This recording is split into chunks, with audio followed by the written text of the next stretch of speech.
ARE Podcast, Season 1, Episode 6. Welcome to the ARE Podcast. Where it's all about encouraging and inspiring you today so you can fulfill your dream of becoming a licensed architect tomorrow. And now your host, David Doucette. Hello. Welcome back to another episode of the ARE Podcast. I'm joined with our co-host, Eric Corey Freed. Eric, how are you? I'm great. I'm reporting from Boston today, where I'm teaching at your alma mater, BAC.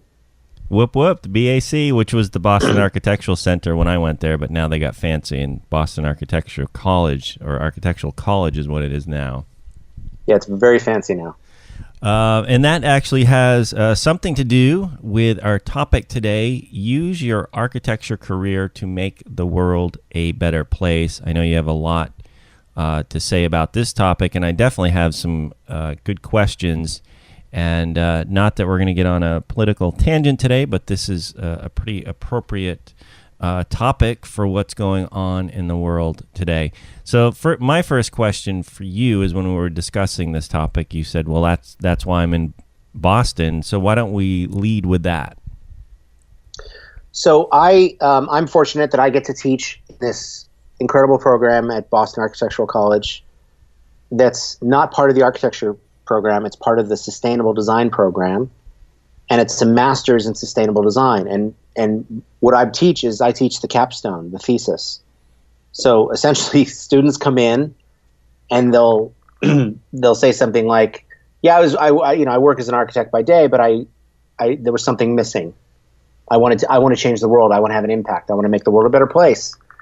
And so they come to the BAC. They end up getting their master's, and they get to explore these ideas in very big ways. It's been incredible. And over the last 5 years, the student capstone projects, many of them have turned into real world things that they've gone on and continued doing, and that's been incredible just to watch. So one of the things we need to do when we're thinking about this, and really taking ideas and putting them into practice, but the first one is uncovering the need. What is that about? Well, we as architects are really perfectly trained to make the world a better place. That's what your training has really done for you. And unfortunately, when clients come in, we forget to really explore some of those needs. So oftentimes clients will come in and say, "I need an office," or "I need a house," or "I need a bakery," or whatever they need. And so we just dutifully then start the work of designing that. But it also helps to set back and ask them, what are their pain points? What are they struggling with? And in doing so, you start to uncover new issues, especially around sustainability and around social equity, that you might not have realized existed. And in fact, your client might not have realized existed. So I'll give you a couple examples. I met a guy who owns a roofing manufacturing company. They manufacture polyiso roof, which is essentially a bunch of chemicals they expand to make a spray-on roofing. You might have spec'd it before. I've spec'd it a lot. It gives you a nice tight R30 on the roof. And in talking to him about the building that he wanted, I said, "What is your biggest problem?" And he said, "Well, you can't do anything about that." And I said, "Well, try me. What is it?" And he said, "Well, my biggest problem is that we have to buy our chemicals in bulk. And so I buy them once a year, and they're expensive. And depending on the price of oil determines the price of the chemicals. So I feel like every year I'm placing a bet on if the cost of oil is going to go up or down. And if the cost of oil goes down, then I'm mad because I just spent too much on my chemicals. And if the cost of oil goes up, I'm happy." And I said, "Well, have you tried using something else that's not oil-based?" And so that led to a discussion of me helping them essentially move from an oil-based platform for their chemicals to a soy-based platform. Now, I'm an architect. I don't know. I'm not a chemist. But I know chemists, and I know life cycle assessment people, and I know sustainability people, of course. So I just brought them on board and part of the team. And so we not only transformed his space, but we transformed his products as well. So he really, because of you and your input, went from basically an oil-based product to a soy-based product. Yeah, but not like that. I mean, it took investigation. It took digging to see if is it possible.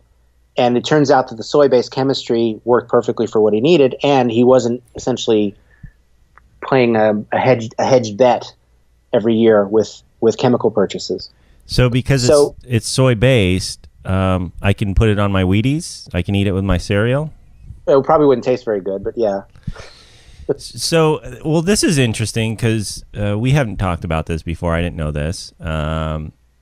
What's interesting is it takes somebody like you in that position, but it also takes, whether it be the manufacturer or the client, to be open to looking at things in a new way. And you were fortunate enough to cross paths with this person who was, albeit it sounds like initially it was maybe financially based from his standpoint, but that's okay.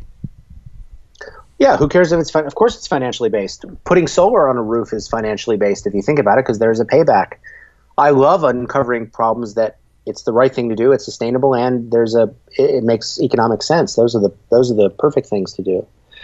I worked on a commercial bakery. They already had an architect. They already had a design team, and in fact, the interior designer is the one that pulled me onto the job. And the owner of the bakery wanted to be more sustainable. They wanted a greener building, but their architect didn't know anything about it and was trying to talk them out of it. The interior designer, of all people, is a friend, and she's the one that said, just bring in Eric and see what he can do. So I came in, and all I did was listen. I just asked questions and listened. I didn't push anything. I didn't like pester them or anything. I just said, tell me about your bakery. And they said, we make healthy, organic baked goods, and we sell them to cafes all over the country. And we're one of the largest commercial bakeries in California. And so we're building a new factory. But I want it to be green, and my architect isn't listening to me. Which I want to stop you right there, actually. That's unfortunate. I mean, just that we're having this conversation in 2017 that the client wants, quote unquote, green project, wants something that's better for the environment. And the architect sounds like is saying no. Frankly, because they probably don't know how to do it, would be my guess. They don't. They didn't. They'd heard of LEED, but they didn't know what it was. They never looked at it. They never downloaded the list. Instead, they were just saying, you don't need that. That's nonsense. What city was this in? It was outside. It was in the Bay Area, and they're in. Wow, in the Bay Area, yeah. I'm surprised because if there's one area that's probably ahead of any other area in the country in terms of just green thought and green happening, it's the Bay Area would be my pick. Well, look, they're an organic bakery, and she wanted to walk the walk, and so having a green building made total sense to her. But the architect was trying to dissuade her from it. She needed for her organic bakery. She needed an organic architect. They made that joke a lot, actually. And then, and the other thing was, the other joke that we made all the time was, at every meeting, I kept saying, "So where are some of these friggin' pastries I keep hearing about? How come you're not bringing out these pastries?" I was promised pastry, and we never got any. But well, for those of you who don't know Eric, his firm is called Organic Architect, so that's why the joke is funny. And he likes pastry, so there's that. Pastry. Did you finally get pastry? Yeah, but it was always like begrudgingly. But we ended up making that a LEED Platinum project. It was the first LEED Platinum bakery in the world. Wow. And then they ended up hiring me to help them with marketing. Just like, how do we talk about this? How do I train my staff to talk about this? How do we put this in our literature? So my scope, I went from no scope to LEED, doing the LEED work scope to doing even more beyond that. LEED Platinum is the top. That's the big one. They hired an architect who wasn't interested, frankly, because they didn't know or have the education. You came in, flipped it upside down, and they were the drivers on that. Sounds like you just came in and listened, which is great. There's more clients out there that want to do that. Do you know, in terms of the construction numbers, or how much this LEED Platinum increased their overall construction costs, or how that added to it? Do you know? I do, because I ended up writing up a white paper about it. at the time. And so the initial upfront cost added about 15% to go LEED Platinum, but their operation costs were cut by 35%. There's a lot of electricity that goes on in a commercial bakery. I mean, I was blown away. We ended up covering the entire roof of a building that was about 2 acres, and that still wasn't enough to zero out the energy needs for this project. So it just has a massive base load. So we got into picking beyond Energy Star appliances. They use those giant commercial walk-in refrigerators that use massive amounts of energy. So it opened up suddenly discussions that the architect didn't care about. Appliances, they don't care. But it opened up discussions about selecting better appliances that used less energy and bringing that base load down. So the payback suddenly, was really something incredible. And now, of course, it's 10 years on, and they've enjoyed that payback every year for 10 years. That's interesting. It's interesting on a few levels, but what we're talking about, I mean, that is what you do, right? You're the green building guru. You've written some books on this, but the green building stuff is not rocket science. I did an existing house when I was doing design build. 8 years ago now. It was LEED Silver to an existing house. This stuff isn't rocket science. It just it requires an understanding of I guess the latest and greatest and what's going on, and kind of thinking outside the box. Exactly. So when we're talking about using our architecture career to make the world a better place, when I hear that, I think of these big grand gestures or these big grand whether events, but it's really about doing it kind of like one little step at a time. It's a series of steps. That's what it is. It takes a lot of snowflakes to create an avalanche. Is kind of the old hippie way of saying it. But essentially, if you can change the course on a single project, look what this does. Not only did it change the business model and a lot of finances for that bakery, but it also changed the architect and the contractor who'd never done a LEED project before. And so they now got to brag that they have a LEED experience, and they started getting more work from it.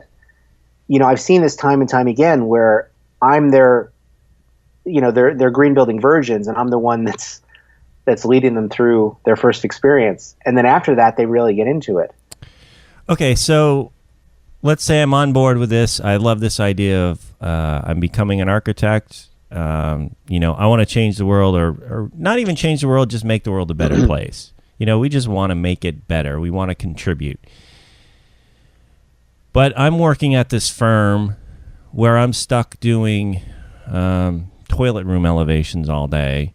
And I've been there 2 years, and I'm a draftsman, or draftswoman if they're using that term. How do I, in that situation, I guess the thing I'm thinking about is like, how do I have hope? How do I have hope that what I'm doing matters? So you and I talk to a lot of people in that exact situation, right? We're talking to candidates all the time they're studying for their ARE, they're trying to get out of this situation, and they're doing toilet room elevations at half-inch scale in Revit all day. What do they do? I've got several things for them to do, and so all of you listening should do all these things.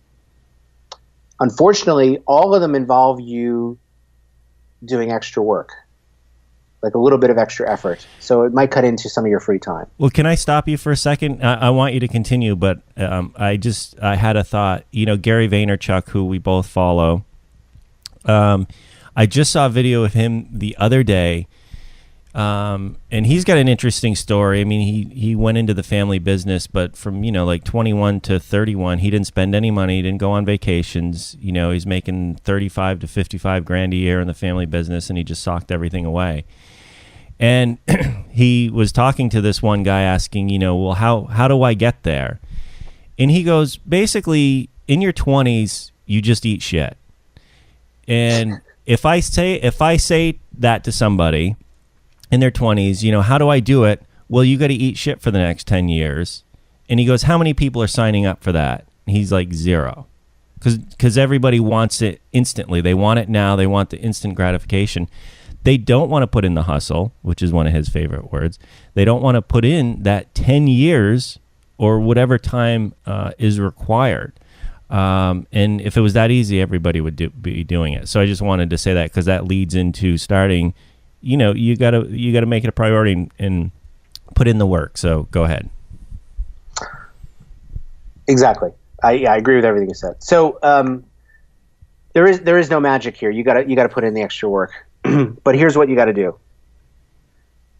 If you're working in a firm that has more than 5 people in it, even with 5 people, but more than 5 people, it's usually easier.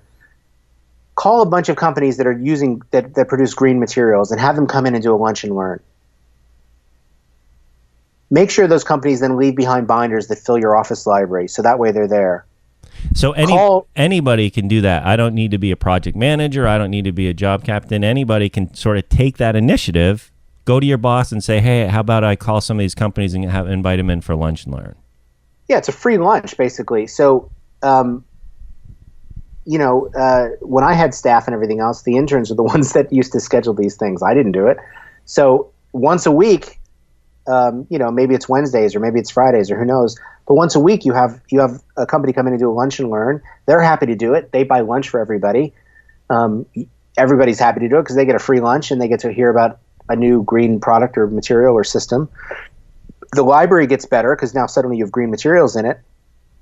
And if you're contributing to the office library, then order a bunch of samples for all these green materials. It's very simple. If it's around them, it'll get specified. It'll start to get used. You might even have an opportunity to do a presentation. I don't know if your office does this, but a lot do, where if you go on a vacation or on a trip or you read a book or whatever it is, you can then do a lunchtime presentation on what you discovered or what you learned. You can invite guest speakers to come in to the office. I used to do this a lot. I would come into big firms and pitch them on sustainability, and they'd end up hiring me for consulting work, or partnering with them on stuff. So scheduling lunch and learns, filling the library with green materials, ordering guest lectures or doing a lecture yourself. Those are 3 ways to just right away change the course of things. Which, by the way, what's interesting about all 3 of those, it requires you to take the initiative and to be a doer. You can't sit back and expect this to happen. I think sometimes that can happen with people. They sit and wonder, like, why isn't anything happening? Why am I not happier? Why am I not getting promoted? Why am I not working on cooler projects? It starts with you, right? It starts with a person. And if you're taking the initiative of those 3, which, as we just said, anybody can do. You could be at your firm for a month at a new job. You can take the initiative and do these things. And they're free. They're totally free. They don't take that much time, but they're easy to do. The last 2 are a little harder, but they're also free. One is, for every one of your projects, if you're working on a project, download the lead checklist and fill it out and see where you stand on the lead checklist. And you might find that you're pretty close to gold or pretty close to silver. And then bring up a conversation with your project team, not in front of the client first, but first with your team, to say, is this something that we want to pitch to the client? Hey, did you realize we're only 2 points away from gold? Should we ask the client if they're interested in it or not? It's free to do. It starts to educate the entire project team about this. The USGBC has resources on their site for free PowerPoints and things that'll sell this to the client. And so it's easy to do. And if you're going to do that, then comes to number 5, my 5th bit of advice is call a solar company and have them prepare a proposal for doing solar for this building to get it to net zero. And see what their options are for financing, whether it's pay up front or there's a leasing program or a power purchase agreement. But talk to the company and see what they say. So that way, without the client even asking, you can, at the next client meeting, say, by the way, I ran the numbers and you could get solar on this building and get it down to near net zero for no money down. What I like about number 4, I like number 5, but I like number 4 because this is a chance for somebody who is newer in the office, somebody who might, sort of feel like an intern even though they're not an intern. If you're in a firm and your specialty is whatever your specialty is, fire stations, for example, you could take the most recent project that was completed, you could take the lead checklist and you could go through and just see, hey, how many points would we have gotten if we went through the lead process just on what was done? You're right, Eric. It's work to do that. You can just volunteer to do it on your own time, and then, go back to your boss and say, hey, look how close we were. If we need 5 more points, maybe we should pitch this as, on our next fire station, make it a lead silver or lead gold or lead platinum, and then we can pitch that to the client. Something the boss may not have time to think about previously, but now that you bring that up to them and it seems like a really doable thing, I would imagine they welcome that. And that all starts with you taking the initiative to do it. Yeah, and what usually happens is the client ends up saying something like, oh, I didn't know you guys did that stuff, or I didn't know you guys were interested in that stuff. The client is just as insecure about the relationship as the architect is. And the client is realizing, well, I don't want to waste the architect's time with my flights of folly or my flights of fancy. So they often don't bring up things because they're afraid to. The architect then doesn't bring up things because they're afraid to, and nothing happens. So this is basically you just breaking that silence and saying, hey, we didn't charge you for this, but we ran the lead checklist and you're actually pretty close. Or we didn't charge you for this, but we ran the numbers and you could actually get solar on this building for no money down. And it really changes the conversation. It not only changes the conversation, I think it changes how a firm can move forward on, future projects and future work for the better. And it is those small steps. And I'm glad you mentioned these because we don't have to wait. No matter where we are in our architecture career, right? We don't have to wait to start to make the world a better place. We could really start today. Call some manufacturers and have them come in for lunch and learn. How hard is that to do? And even in a 30-person firm, to me that's small enough that all of you guys are busy, all of you guys have responsibilities, and everybody keeps thinking, well, surely somebody's going to come along and do it, but nobody is. Even in a 30-person firm, they might have. It's not like they have dedicated library staff. Usually that doesn't happen until the firm gets to be beyond 100 people, where you have a dedicated librarian, right? So this is all everybody pulling their weight. And so I like it because it's free and it's easy and it's immediate. Well, and it shows initiative, and we've talked about this before on how to be a better employee and what employers look for and how to stand out. All of this will help that. If I'm the employer and I have a young person in my office come to me with this idea of sustainability or saying, hey, I would like to call some of these manufacturers and have them come into a lunch and learn, would you be open to that? I would be open to it, number one, but I would think it would be cool that this person on their own, with their own initiative, just came to me with that. Like, that's what I want my employees to do, is to be proactive. Yeah, and see it for what it is, which is an opportunity. It's an opportunity. And as firm owners, sometimes we don't have time to delve into some of the green stuff or whether it's green or some other thing, we don't have time. And that's what we're looking for employees to do. So that one is good. Actually, that one is great because that's actionable. You can do that stuff now. We can start doing that today. We can start doing that this week. Now, what about, we say we have this mission to use our architecture career to make the world a better place. What about scaring off clients or working with clients that just, aren't into it? Well, this one starts to get a little more aggressive for some people. But here's what I've discovered. I discovered this by accident early on in my career, which is early in my career, I lived in Santa Fe, New Mexico. I loved it. I got to experience some incredible building technologies like straw bale and Adobe and pumice crete and all these other things. But they were all Santa Fe style buildings. And anytime I'd show that portfolio, to people, they would want me to do more Santa Fe style buildings. And I quickly saw that I was going to have a career of just doing Santa Fe style buildings. And that terrified me. And so when I came to San Francisco, I didn't show them those Santa Fe style buildings. I was very, reluctant to show that off because I didn't want to attract more of that. Well, not to mention you were in San Francisco. Yeah, but it's still, I was leery about it. And, in Napa Valley, the Napa Valley farmhouse could easily look like northern New Mexico territorial style. Oh, that's true. So people kept asking me to do that kind of thing, and I kept saying no. And I realized by saying no, I was turning down work.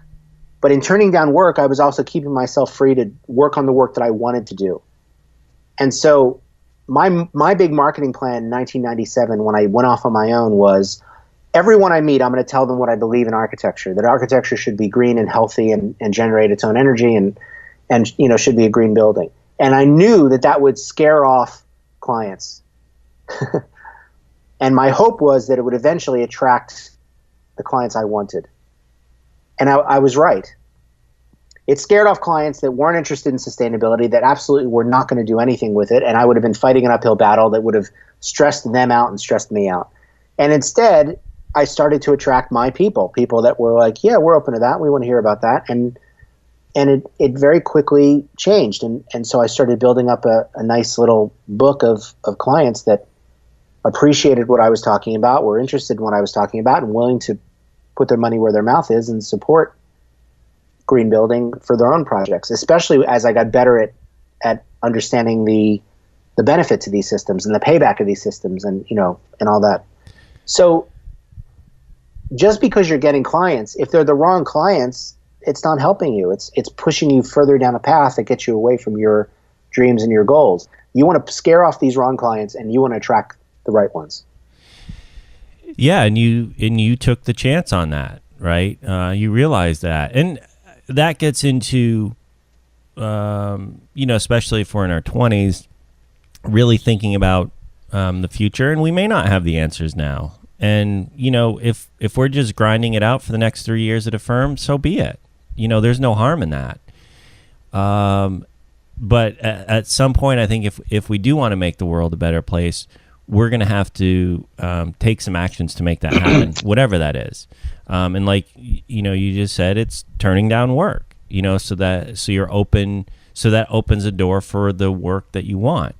And it all sounds great, and it is, but making that happen, there's the transition period, right? From turning down clients to when now the clients that you want show up. It's not necessarily a smooth transition. It's not necessarily a transition that's going to be great at paying the bills, but it's an investment in your future, and you did that, it's 20 years ago. 20 years ago. But, I had no overhead. I had no staff to worry about. At that point, it was just me. So making those decisions could be chalked up to I was independent enough to do it. It's a little different story when when you do have overhead and you do have staff that are counting on you. But still, I'm still a big believer in it. If your career is a trajectory, and if you start going down the wrong trajectory, down the wrong road, you end up painting yourself into a corner and getting known for work that you don't want to keep doing. That's not. I don't think that's the right way to go. I think you want to, as soon as you know what the clients are that you want, really doing everything you can to attract those. It's very hard to pivot if you're doing strip malls for corporate developers. And even if you're good at it, and even if you know how to make a profit of it, if it's not what you want to do and you want to be doing boutique hospitality projects, that's a problem. And the bigger body of work you have doing strip malls, the harder it's going to be for you to pivot into something completely different. Well, it's just like, the typical typecast actor, who's great at comedy and he can't get a drama role to save his life, and he really wants to. But also, in your 20s, you have more freedom now than you'll have ever in the rest of your life. For us, both of us in our 40s, it would be harder to do not a career change, but to just go off in another avenue of architecture. Not impossible, but when you have family and a kids and a mortgage, it's different. It's different than when you're in your 20s. Hopefully you don't have a lot of debt. You're not committed to even a certain area, a certain city, a certain town, or whatever it is. So in your 20s, that's the perfect time to really figure out what kind of architecture makes you sing. Exactly. And you could also argue that even if you are working the project type that you want, but the clients aren't nice, then what's the point? So, I did residential for years. I knew I wanted to be in residential, but if in the first meeting with a potential residential client, if they were mean to their wife or their kids or the waiter, that was a deal breaker for me. And I'd very politely excuse myself and say, I don't think I'm the right architect for you. I'm going to refer you to somebody else. And I know I sound a little nuts saying that, but I just knew that even though it was a house and even though they had a big budget to spend and I really would have liked the work, and even if I needed the work, if there was a personality issue right up front, or if I saw that they were jerks right up front in the first meeting, I can only imagine how they are 20 meetings in when they're paying you and even more demanding of your time. And so I became famous with my staff for this. I would turn down more work than I would take on, and not because I was in a position to, but just because I was so nuts about getting stuck with the wrong clients. And it does feel good to turn down work in an odd sort of way, in the sense that we have enough. I don't know if it's moral compass, not necessarily moral compass, but we can sort of trust our gut where we know this doesn't feel right. You know what? I'm going to say no. It feels good. I'm going to take a stand and say no. It might hurt. It might hurt my pocketbook. It might hurt the income coming in this month, but I'm going to be a better person because of it. Or feeling stuck and be like, oh man, I got to make the rent. I got to take this job. I don't want to. I don't like these people. But I got to take it. And then it never gets better from there. Well, I also knew that I could always call up a firm that I'm friends with and do some project management work for them and still generate some income. I still accepted the fact that I was, especially early on, starting out my practice and starting out to build a reputation. So turning down clients didn't mean I would go hungry. It just meant, okay, I'll go do project management work for people I like. So I could always just make at least enough to pay rent. But I knew that if in that first meeting, we talked about this before, client warning signs. If in that first meeting they mentioned the word lawsuit, or they told me how they fired their previous architect and they're looking for a new one, or any of my spider sense was telling me there's something off about this person, and I'd politely say no and refer them to somebody else. Exactly. And it was my way of dealing with it. And I thought, okay, I guess I'll go do some consulting for another firm then in the meantime. Let's talk about being the first at something. We're talking about making the world a better place. Being the first at something sometimes we can have a feeling of somebody else is going to do it first. Have a feeling of I'm not going to be the first, because somebody else will think of it. So how do we be the first at something? The first is a very powerful thing for people, especially for clients. So, part of getting that bakery LEED certified was me just doing a quick Google search and figuring out that they would have been the first, or they were the first LEED certified bakery in the country. That gave them bragging rights that really justified it to them. So I've ended up doing a lot of these firsts, and part of it was really catering to the client's sense of pride. They're proud of their business. They're proud of the life they built for themselves. And so this idea becomes a nice, almost reward. And so when they're building their building, it's a nice carrot to dangle. So do a little digging to see if they would be the first. I'll give you an example. A friend of mine that teaches with me here at BAC, he's based in Indianapolis. They designed a library. It was a beautiful library. It was going to win design awards. And it was clear as it was finishing up that it was going to win design awards. But he was pushing them for to go net zero.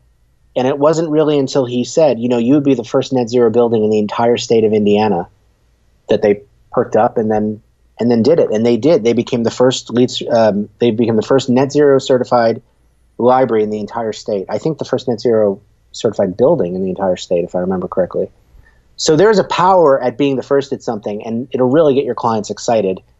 And plus, it certainly looks good on your resume too if you get to have bragging rights that you did the first, whatever. Well, I think that the power there is not for our own ego, although we all want our ego stroked as architects from time to time.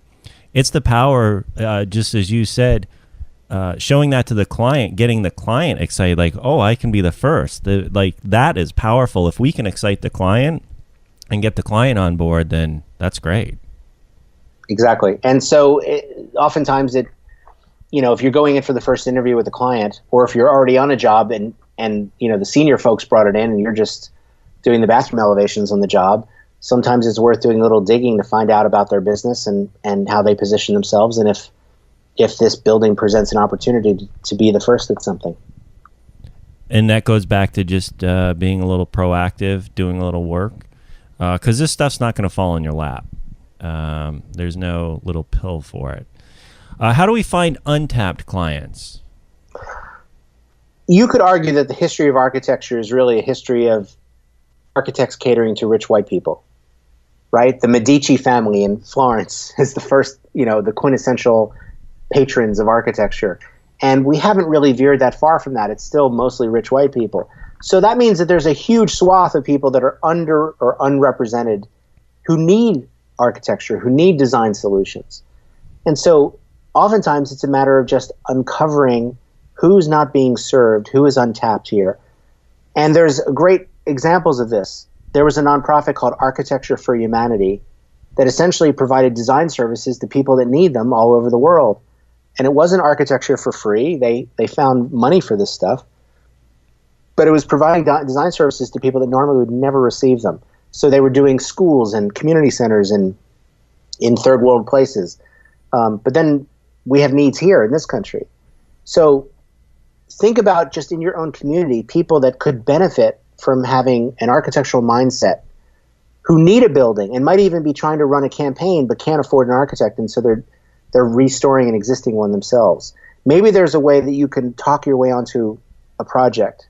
And I'm not talking about doing pro bono work. I'm saying actually showing that you're providing enough value as an architect that they would either raise money to fund you or find a donor or a benefactor that would do it for you. And then, of course, there's also pro bono work that you could maybe talk your firm into doing too. But I wouldn't start with that. I would start with finding underrepresented folks that would benefit from this. And start in the communities of color, start in low-income communities, start in up-and-coming communities. It's very easy to go to the most popular neighborhoods that are building lots of things for mostly rich, mostly white people. But this is really looking at everybody else. And it's something that I learned working with the Living Future Institute. It's something that I learned working with eco districts, is that there are a lot of people that need the benefits that architects provide. But architects tend to wait for an RFP. And sometimes there are projects out there that don't have an RFP because nobody knows to send one out. Well, and that goes back to the hustle and doing the work and finding that untapped area. Because you're right, we're uniquely trained to bring a service to a lot of these communities, underserved communities. And if you think about it, there's no other training quite like what we as an architect do and can bring in terms of the design aesthetic, the big picture, the planning, the teamwork. I mean, there's no other profession quite suited for that. It's like, there should be Architects Without Borders. I don't know why there's not yet, but there should be. Yeah, there's Engineers Without Borders, but is there really? Yeah, and they're doing great work too. It's kind of amazing, but not architects. And I went to a restaurant in San Francisco. It was a new restaurant. It had just opened the week before, And I'm there with my buddy Richard, and we're talking. And the owner came over and did that owner thing that they do, where how is everything? Is everything delicious? How are you doing? Thank you for coming. That whole crap. And so she came over to our table, and she said, "How is everything?" And I said, "Well, the food is great, but you really have to do something about that wall." And she said, "Why do you say that?" And I said, "Well, it's just this big wall that it like hits you when you come in. As soon as you come in, you see it. It's just bare, and there's something off about it." And she said, "It's so funny you say that. We didn't know what to do. The architect had come up with this expensive bamboo paneling thing, but we couldn't afford it. Right. And so we just didn't do anything." And I said, "Oh my God, I can think of 5 things you can do right now that are cheap, and you could do them at night after you're closing, so you wouldn't have to lose any business." And I said, "You could take a bucket of gesso and then put it on in curves and let it dry, and then the next night you paint it. In fact, you can even sprinkle glitter into the gesso so it has this weird finish. You could stick marbles in it if you want. Just make it a weird wall, and then put little cheap can lights at the bottom and uplight it." And I just routed off all these ideas that would be essentially free, Right? That they could just do cheaply. And she said, "Could we hire you to help us with the design?" And I said, "Yeah, because while we're at it, I could show you a way to get 10% more tables in here, right? Which equals turnover, which equals money, which equals revenue." So oftentimes, finding untapped clients is really about pointing out the design problems that you already see. You just have to open your eyes to them. You're right. That's a good point. It's there. We could say there's design problems everywhere. Everywhere we go, there's a design problem. It was like this photographer guy. I follow some of his classes on Creative Live, John Gringo. He says, you're within 5 minutes of a remarkable photograph. Wherever you live, wherever you are, you're 5 minutes. You just have to look for it. It's kind of like this. There's design problems everywhere. And the fact that this came up, what'd you end up doing with the wall, by the way?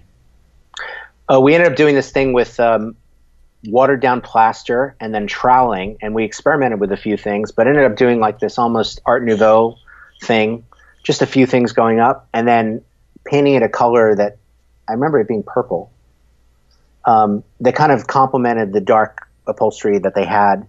And so it became this like accent wall. So as soon as you saw it, it became a focal point. Right. Which it was already. It was just ugly, but now it was pretty.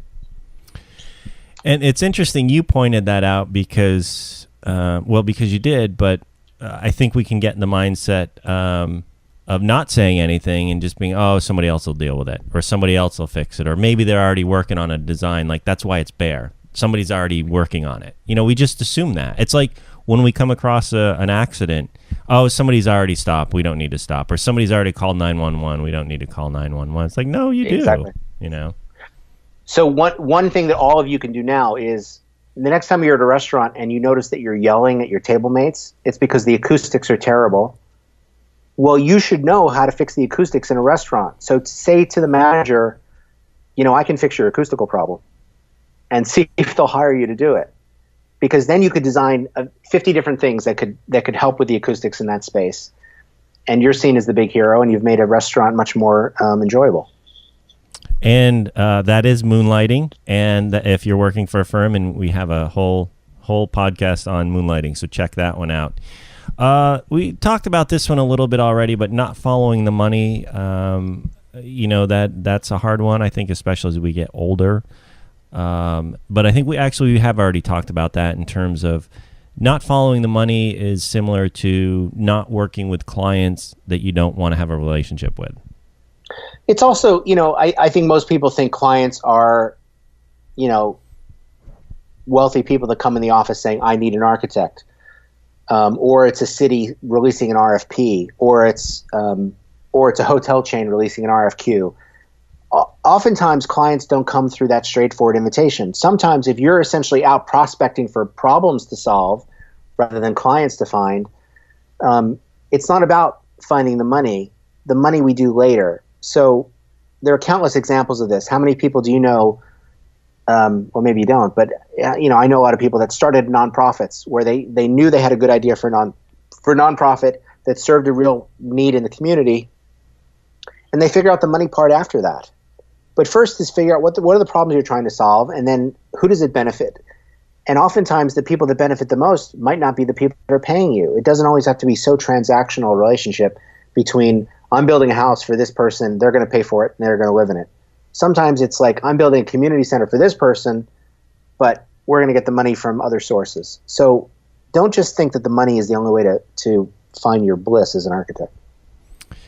Which our next one, collaborations, which I think is interesting because I know you do a lot of that. But I sometimes think we don't realize the value that we bring, and sometimes we think it's all or nothing. Like I either have to have the whole architecture project, or the whole enchilada, we could say. But there's a lot of degrees in that, and there's a lot of degrees in which we can be involved in a project and bring our expertise, much like you did with the bakery, or even the dining, the restaurant example. You weren't the architect of the restaurant, you weren't involved in that. That was already done, but you found a way to collaborate, to have them fix the wall, or to do something fun with the wall. So I think that's an interesting mindset, because I don't think I figured that out till later in my career. It's not an all or nothing. It's not either I need the whole project or I can't do anything. And you're the master of that, actually. I think you're the master of sort of the collaborating and the consulting, and whether you're involved in a project for one phone call or with these manufacturer reps, I know you do that stuff too. So you're good at having your hands in a lot of different things. I've realized that there's a lot of things I'm not good at. There's a lot of things I'm good at, but I don't want to do. And then there's a lot of things that I'd like to do, but nobody's going to pay me to do them. So I don't have to do everything.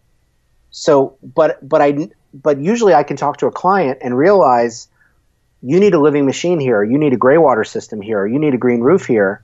And I know enough to coordinate, but I have experts for all those things. So I'll bring in gray water experts, and I'll bring in people, and I might end up doing 5% of the full scope of the work, and they might end up doing more. But if I'm getting paid for the work that I'm doing, I don't care.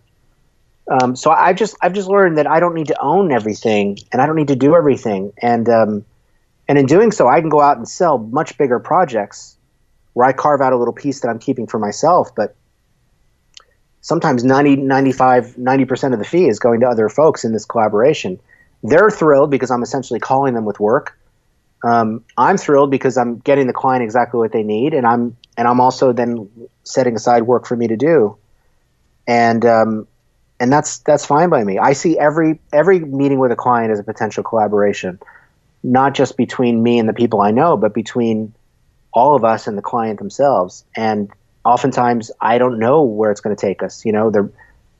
We might be talking initially about a building, but oftentimes it'll lead to me doing these other things, like training their staff so they could talk about sustainability, or helping their marketing people talk about their new building that they're building, or talking about their products that they produce. So it's a fun adventure.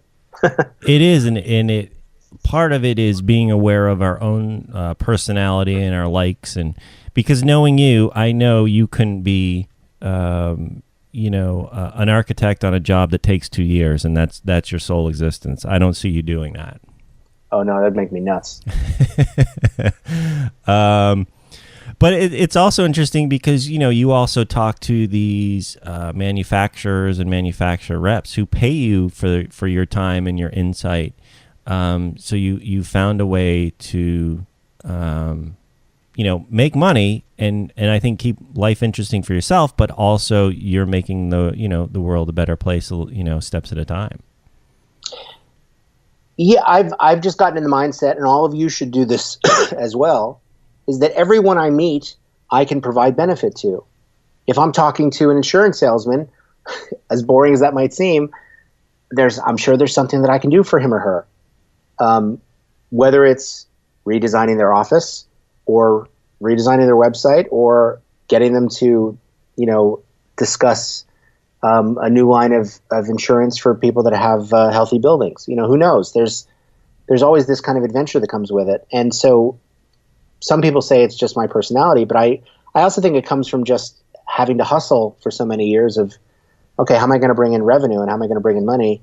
I can help everybody. And I think with our architectural training and background, you should feel the same way.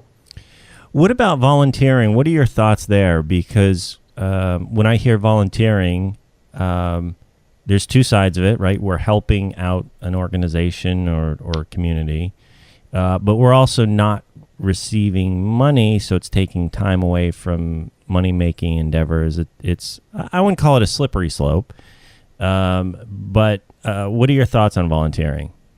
Volunteering is a way that a lot of people find first, and so you've seen a lot of people like this. In fact, people listening might be in this boat. They work at a firm. They're not doing the work they want to do, but they pay them, and it's it's fine. And they're chipping away at their IDP hours, and they're working towards their license. So they'll then go and spend evenings volunteering for their local ULI chapter or BOMA chapter or USGBC chapter or AIA chapter or the AIA coat, right? There's a million different places you can volunteer. And you're not making money, you're giving up your time, but hopefully you're getting something rewarding in return. My point is, if you're going to do that, don't do it just because it looks good on a resume. Do it because your time is limited and you're throwing your stones in the water so they have the biggest splash. That's how I think of it. So if you're going to volunteer for COAT, then do it to transform the COAT, to make the committee on the environment, the best committee on the environment it could be, to get a ton of events going. If you're going to volunteer for the U.S. Green Building Council, do it where you're going to redesign their educational program to be what you want it to be. Really take charge of it. Don't just show up and volunteer and there's a lot of people that do that. I think if you're going to do it big and really have a vision behind it. And sometimes it doesn't need to be one of these top shelf organizations either. You could volunteer at a local community center that has no name. You could volunteer anywhere where your architectural skills will provide value to people and you're getting benefit out of it. You might even get a nice portfolio piece out of it. And yeah, you're not being paid with money, but you'll be paid in other ways. There's more to compensation than money. And it is part of the hustle that we've already mentioned. It's part of it's all part of the foundation of laying the work in your 20s for what happens in your 30s and 40s. It's not a waste of time as long as, like you said, we're making the most of it. If we're just doing COAT just to put it on our resume, we're not doing ourselves a service, and we're not doing the committee we're serving on a service. No, and I think nobody would enjoy that. I mean, at least have some fun with it. And then volunteering could also really expand, and I've done this now 6 times, where we get a bunch of passionate people together and we start our own nonprofit. And that's a lot more work. It's a lot more of a learning experience. It certainly changed my life in ways that I couldn't predict, but talking in terms of impact and making the world a better place, it's kind of incredible. I've had the good fortune of starting a design museum. I've had the good fortune of starting a global traveling world museum, a nonprofit that goes around to cities all over the country and helps them build catalytic projects that do placemaking. Those were all things that didn't exist before, and then they did, and so that was all volunteer time, but it further boosted my profile and boosted my experience and boosted my my reputation. And then I did get work out of it. You end up kind of getting projects out of it. So I just, to me, it's all part of it. Yeah, if you go in with, this goes back to not following the money. If you go in with your intention of this is going to make money for me somewhere down the line, if that's your motivation for volunteering, then you're already behind the 8 ball. Yeah. Okay, last one we have here is mention the unmentionable. Building Design and Construction magazine did a study a few years ago, and it really bothered me. And they asked architects, when are you offering sustainability solutions to your clients? And roughly 2/3 of them answered, only when the client brings it up. Wow. And that's a lot. I mean, 2/3. That means 2/3 of architects are sitting in meetings thinking to themselves, gosh, I hope they bring up sustainability so I can talk about it. That's weird. That is strange to me. So the next time a client mentions using a vinyl floor because it's cheap, use your knowledge and say, I don't know if you know this, but vinyl's been called the poison plastic. It's like the asbestos of the 21st century. It's toxic at every stage of its life cycle, and maybe we could find something better. Would your boss be upset? Maybe. But would it change the conversation and change the client's perception about something they didn't know about? Probably. And so do that. Hey, client, do you realize that this south wall is going to get hot? And I know you want a lot of windows, but it's going to come at a price because we're going to have to double the AC system in this side of the building.